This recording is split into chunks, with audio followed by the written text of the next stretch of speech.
ഇന്നു നീ ദുഃഖത്തിലാണോ? നിരാശയിലാണോ? എന്തു ചെയ്യണമെന്നറിയാതെ വിഷമിച്ചിരിക്കുകയാണോ?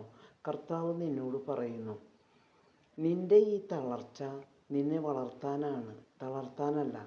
കർത്താവ് നിനക്ക് കഷ്ടതയുടെ അപ്പവും ക്ലേശത്തിൻ്റെ ജലം തന്നാലും കർത്താവ് നിന്നിൽ നിന്നും മറഞ്ഞിരിക്കുകയില്ല. നീ വഴി തെറ്റുമ്പോൾ, ഇടറുമ്പോൾ ഇതാണ് വഴി, ഇതിലേ പോകുക എന്ന് നിന്നോട് പറയുന്നുണ്ട്.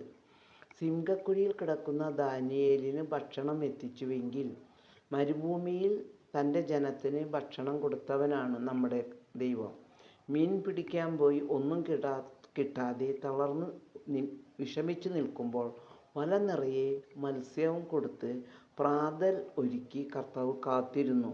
ദൈവം നിന്റെ പ്രശ്നങ്ങളിൽ ഉത്തരം നൽകും. ധൈര്യമായിരിക്കുക, ഞാൻ ദൈവമാണെന്ന് പറയുന്നു. വിധവയ്ക്കും മകനും വരൾച്ച അവസാനിക്കുന്നതുവരെ ഭരണിയിലെ എണ്ണയോ മാവോ തീർന്നു പോകാതെ കരുതിയ ദൈവം നിനക്ക് വേണ്ടത് വേണ്ടപ്പോൾ നൽകും, നിന്നെ കരുതും. കർത്താവ് പറയുന്നു, നിങ്ങളുടെ മക്കൾ മീൻ ചോദിച്ചാൽ തേളിനെ കൊടുക്കുമോ? അപ്പോൾ തന്നെ വിളിച്ചപേക്ഷിക്കുന്ന മക്കൾക്ക് കർത്താവ് വേണ്ടത് വേണ്ടപ്പോൾ നൽകും.